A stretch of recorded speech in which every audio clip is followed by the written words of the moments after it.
এবং দেখেন আমরা যদি খাদ্যের কথা বলি, একটা কথাই আছে ইংরেজিতে যে নো ফুড নো লাইফ। খাদ্য নাই জীবন নাই। খাদ্য না থাকলে কিন্তু জীবন থাকবে না। আমরা যত কিছু আগে দরকার খাদ্য, খাবার।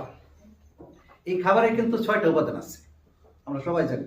আপনারা তো সম্মানিত শিক্ষক, আপনারা অবশ্যই জানেন। সেটা হলো যে একটা হলো শর্করা বা কার্বোহাইড্রেট বা শ্বেতসার, একটা হলো আমিষ বা প্রোটিন, একটা হলো চর্বি বা তৈল বা স্নেহ পদার্থ বা লিপিড, একটা হলো ভিটামিন বা খাদ্যপ্রাণ, একটা হলো খনিজ লবণ মিনারেল, আর একটা হলো পানি। এই যে খাদ্যের 6টা উপাদান, এই 6টা উপাদানের সবগুলো উপাদানই কিন্তু দুধে আছে এবং সবগুলো উপাদান কিন্তু আমাদের শরীরের জন্য দরকার, তাই না? প্রত্যেকটা উপাদান দরকার। আর প্রাণী সম্পদ কিন্তু এই কাজটাই করে। আপনি দেখেন প্রাণী সম্পদ খাদ্যের সাথে সরাসরি সম্পৃক্ত। আমি দুধের কথা একটু পরে আসতেছি।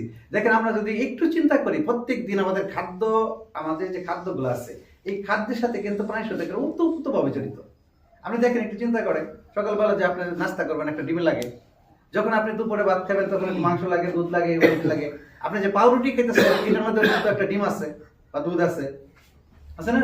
আপনি যদি নুডলস খাইতেছেন সেখানে কিন্তু নুডলস তৈরি করতে ডিম লাগে এবং নুডলস পাক করতেও ডিম লাগে। আপনি যে একটু প্রোটিন খাইতেছেন সেখানেও দুধ লাগে।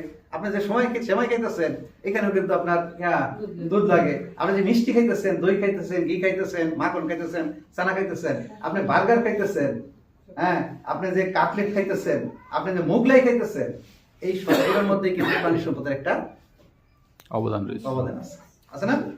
অবশ্যই আছে। এবং এটা যদি না থাকে, তাহলে আমার খাদ্যই থাকবে না। আর খাদ্য না থাকলে আমার অস্তিত্ব থাকবে না। আমাকে খাদ্য থাকতে হবে।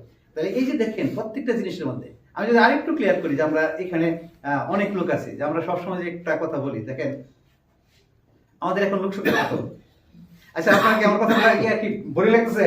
না। দেখেন প্রথম কথা হলো যে আপনারা ছাত্র না, আর আমি শিক্ষক না, তাই না? আপনারা এলাকার সম্মানিত মানুষ, স্কুলের সম্মানিত টিচার বা অভিভাবক বৃন্দ, আপনারা কিন্তু ছাত্র না, আমি টিচার না। তো সেই ক্ষেত্রে এখানে যে আসছি আমরা আসছি কিছু কথা বলার জন্য। এটার মধ্যে হয়তো দু একটা কথা থাকতে পারে এরকম, যেগুলো হয়তো আমাদের পরবর্তী সময় কাজে লাগতে পারে।